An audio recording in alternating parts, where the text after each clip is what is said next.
Hi everyone, Josh Lees from the Palestine Action Group. Last night we saw the people of Sydney mobilise in huge numbers, 20 or 30,000 of us, for a peaceful demonstration at Town Hall Square to say to the world that we stand for humanity, we do not stand for genocide. That massive demonstration, that expression of the popular will of people in this city was met through really sickening state violence by our Premier and our New South Wales Police Force, sickening state violence in support of the sickening state violence that has been carried out in Gaza. That's what happened last night. This was a violent attack on protesters in order to roll the red carpet out for someone who has incited a genocide in Gaza. That is the context here.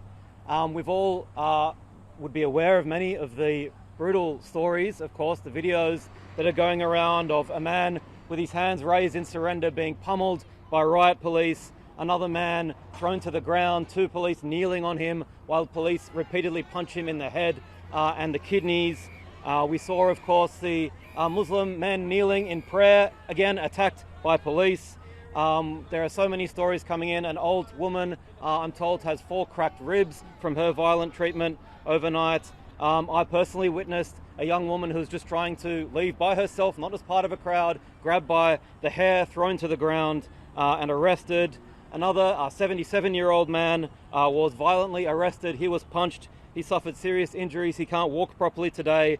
He was then arrested on an assault police charge, only to be subsequently released 5 hours later, when of course it emerged that that charge was completely bogus. And that should be a lesson when it comes to all of these so-called assault police charges. Now, we said, of course, in the lead up to this, that the streets of Sydney should belong to the people of Sydney, not to the president of a genocidal state. That is what should have occurred last night, that our peaceful protest should have been allowed to occur. We should have been allowed to march. That's what we continue to ask police for last night. But this was an attack not just on people who were trying to march. This was an attack on everyone who was just trying to have even a static rally, which was completely lawful and allowed, even under all these current protest restrictions, at Town Hall. The vast majority of people in that crowd was not just some small minority, either directly experienced or witnessed all around them really sickening acts of police brutality against people who were just trying to disperse. I myself stood up on one of the benches on George Street footpath with a megaphone, appealing to the crowd that, now was the time to try to disperse, only for people to turn around and ask me, quite rightly, where can we go? And that's what I then said by the megaphone to Paul Dunstan, the senior police officer in charge, who was watching me make that speech, who was filming me making that speech, actually. And it was at that exact moment when I was trying to appeal to the crowd and to the police to allow us to disperse, when the police charged in with horses, pepper sprayed, and the violence only escalated from there onwards and onwards. I was in Bathurst Street at one point when we saw those images of hundreds and hundreds of riot police repeatedly charging at people, pepper spraying everyone, trampling people underfoot who were already injured, already been pepper sprayed, couldn't get away in time, and so on. Now,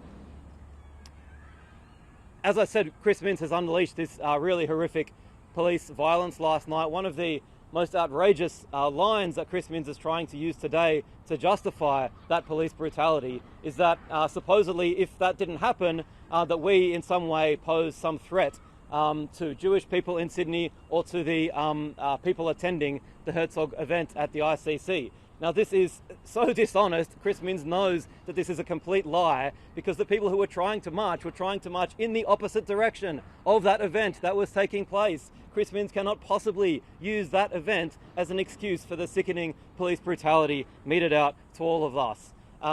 There is no justification for police's actions last night whatsoever. Chris Minns is trying to bring seemingly a bit of Donald Trump's America to Sydney. That cannot be allowed to happen. We will not stand for it. We need to stand up against this kind of authoritarianism, these crackdowns on protest, and this unleashing of police violence. We have called another rally tonight at the Surrey Hills police station to make that point, that there needs to be an investigation into the police brutality last night, that all the charges against protesters need to be dropped, and that we need to repeal this crazy raft of anti-protest laws that Chris Minns has passed, which has led to the police thinking that they are above the law, that they can do whatever they want, that they can brutalise protesters, as we saw last night.